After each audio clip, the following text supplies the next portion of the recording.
Bonjour, avez-vous vu ce soleil? Ça va encore être une belle journée. Aujourd'hui, nous allons travailler sur un sujet très passionnant qui est l'extinction massive des espèces. On appelle l'extinction massive ou crise biologique une période assez courte durant laquelle, à l'échelle du globe, un grand nombre d'espèces animales et végétales disparaissent simultanément et sans distinction. Ceci est donc la définition évidemment d'une extinction massive et je vais vous l'expliquer parce que chaque terme de cette définition a son importance. D'accord? D'abord le mot extinction. Si je prends le dictionnaire et que je lis la définition du mot extinction, c'est l'action d'éteindre, le fait de s'éteindre. Massive veut dire qu'on a une grande quantité d'individus. Étudions ce graphique. Ce graphique reprend le nombre de familles en fonction du temps géologique. En biologie, une famille est un ensemble d'individus, d'espèces différentes, mais qui se ressemblent. Plus tard, nous allons étudier l'apparition de nouvelles espèces et on prendra l'exemple du hêtre rouge et du hêtre vert. Le hêtre vert s'appelle Fagus sylvatica, le hêtre rouge s'appelle Fagus grandifolia. Ce sont deux espèces différentes, mais ils se ressemblent. Ils s'appellent tous les deux Fagus, ils appartiennent donc au même genre, mais en plus ils appartiennent à la même famille. Donc, quand on parle de famille en biologie, c'est des êtres vivants qui se ressemblent. D'accord? Ce nombre de familles, on ne dit donc pas combien il y a d'individus dans les familles. D'accord? Ce nombre de familles évolue en fonction du temps. Alors, ce temps géologique, c'est donc le temps de la Terre, de l'histoire de la Terre. Donc, si vous vous souvenez, dans les épisodes précédents, on avait retracé, vous aviez vous-même réalisé une ligne du temps. Eh bien, nous la retrouvons ici. Elle est donc en millions d'années. Donc, le plus vieux, moins 4500 millions d'années, ça fait moins 4 milliards 500 millions d'années, évidemment. Et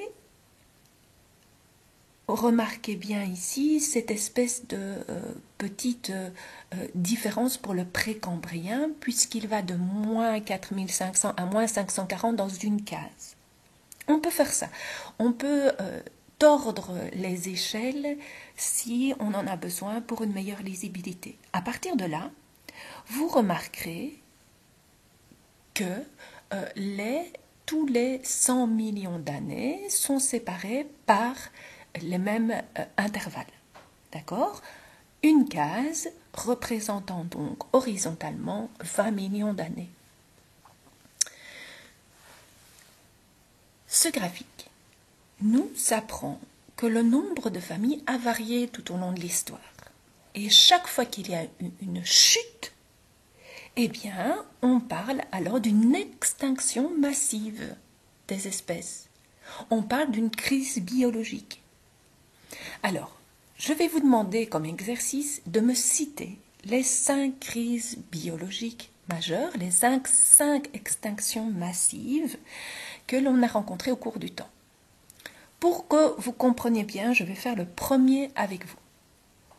La première chute dans l'histoire de la Terre et dans l'histoire des êtres vivants, on la retrouve exactement à la limite entre l'Ordovicien et le Silurien.